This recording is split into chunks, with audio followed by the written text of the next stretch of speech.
whereas the mayor and each of the councilmen of the city of Dallas prior to taking office did take an oath that they would uphold the laws and Constitution of the U.S. and of this state, and whereas the citizens of this city are looking to their elected leadership to promulgate law and order and to uphold those laws, and whereas Mr. Jesse Price, one of the members of the city council, has advocated from the steps of City Hall to a group there assembled that even if the laws of the United States say that busing is necessary in order to eliminate the vestiges of a dual system of education, he has advised his own daughters and the other young people of this city that they shall not obey them, and whereas this council is of the opinion that it should uphold the laws and the obedience to those laws for the good of the general community, and deplores the activity of any member of the council who would advocate the refusal to obey those laws, now therefore be it resolved by the City Council of the City of Dallas, Section 1, that this council does here and now go on record as censuring Councilman Jesse Price or any other council member who would advocate the disobedience to the laws of the United States and of this state, and calls upon all of the citizens of this community to obey the laws, even some of which are not to their liking, but that for the overall good of law and order in this community, this state, and this nation, law must be preserved, and any attack upon the laws must be made through the orderly processes of the courts. Section 2, that this council is extremely concerned that the young people of this community should be advised not to obey the laws by any one of its members, and it does here and now go on record as advising all of the young people, as well as all of the adults of the community, that the laws must be obeyed if the democratic process is to be effective. Section 3, that this resolution shall take effect immediately from and after its passage in accordance with the provisions of the Charter of the City of Dallas, and it is accordingly so resolved. Since this proposed resolution had directly to pertain to the statements alleged to have been made by Mr. Price, it was requested by members of the council to see the film and transcript of those alleged remarks. And so we have now had the motion, and it has been unanimous, I presume, to, yes. This, I beg your pardon? Yes, and this is a personnel, both a personnel and legal matter, actually, that the city council has judged to see this film in the city attorney's office. We'll recess for, what, I guess 15 minutes. I can't understand where there could be a personnel and a legal matter at all. I mean, well, now, we've already cleared that with the city attorney. You can vote against the motion.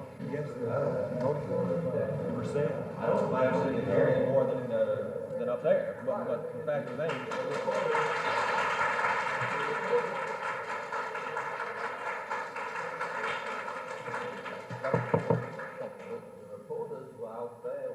Mr. Price made his statement, so I don't see any reason why they should be excluded now to see them. Right, but I don't want a legal matter to deal with people that we hired. Well, whether we take a censure of a councilman here, definitely, first, just a moment, if you will, I believe please. the option rests with Mr. Price. If he in fact wants it to be a public hearing, he's entitled to it. The city attorney has already advised us that if he wants it to be a private meeting, it's up to him. The option is his, not ours. If that is the correct interpretation, I agree with you. Mr. Mayor, Mr. Z is co-sponsor of this resolution yesterday.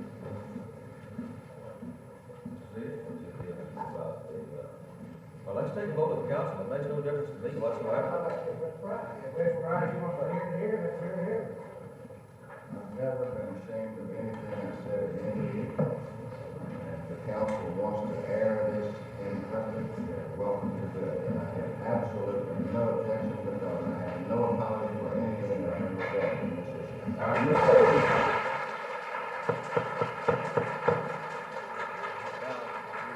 Now, ladies and gentlemen, if this is going to continue, we will permanently dismiss the city council for today, clear the chambers, and the city council will have the rest of the session in private.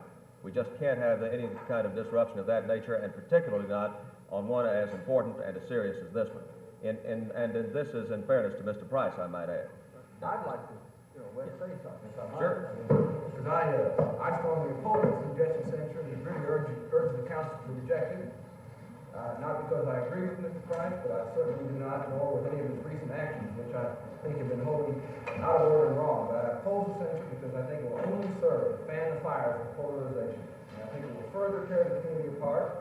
And now's the time for the council to take every action necessary to bring the community together and understanding and harmony. And rather than try to find ways to polarize the community, I would urge it to be rejected. I'd make a motion to that effect. Gary, that's equivalent to saying Jesse Price is an SOB, but I'm not going to vote against him. Oh, come on. recess and that we go ahead and hear this matter in full council chamber. Second.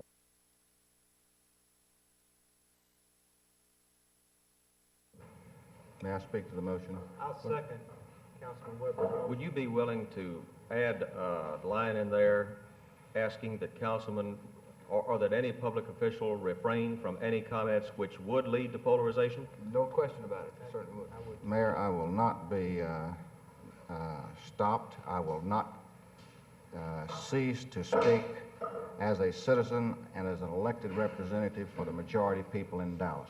Well, that's And I certainly will your not bother. prerogative. I have never advised anyone to break a law. May I continue? Sure.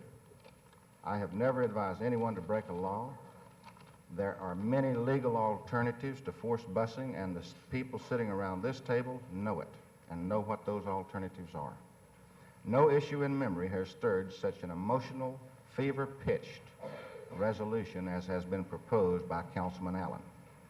The paradox is that in memory, no resolution in the past has been presented to condemn those public officials who have remained silent on the busing issue, nor to those public officials who have switched positions repeatedly.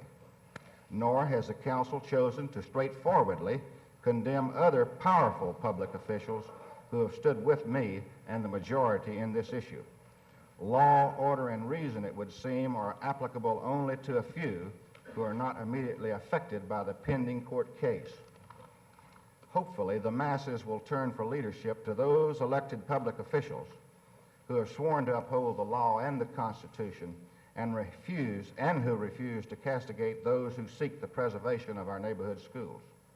It is sorely disappointing to see anyone use a council chamber politically to criticize a fellow councilman who has never asked anyone to disobey a law. It would seem that the resolution does the council and the public a disservice because it takes a few words of only one of many such speeches completely out of context and twists them into a blatant violation of ethics. If the council has attended many meetings all over Dallas, as I have, and had heard me make speeches, they would know I have repeatedly advocated opposition to the forced busing of any single school child through law, order, and reason only. Passage of the resolution would bring discredit to the council, to the city, and to the people we represent. The city council can stand a little taller if you will now join in rejecting this resolution and join those majority parents who oppose the forced busing of any child in Dallas. I reiterate my adherence to law and order and reason and pledge to do everything legally possible to see that our children are not forced to set foot on a bus in September, January, or any other time. My case rests. Mr. Mayor, we're not talking about the many meetings that Mr. Price obviously has attended all over town, stirring up the emotions of people about their kids.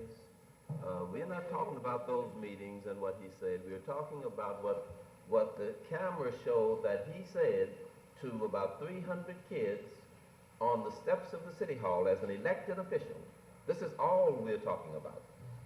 And I wish he had addressed himself just to that. Mr. Mayor, I would like to know, Did I ask anybody to violate a law in that my statement? Aren't there other alternatives to forcing a child to get on the bus? If they are ordered, Mr. Price, would you, just a moment, Mr. Allen. Mr. Price, if you would, take your place at the council seat, and if you want to answer to the charges. I called for the question, and I want to answer the question.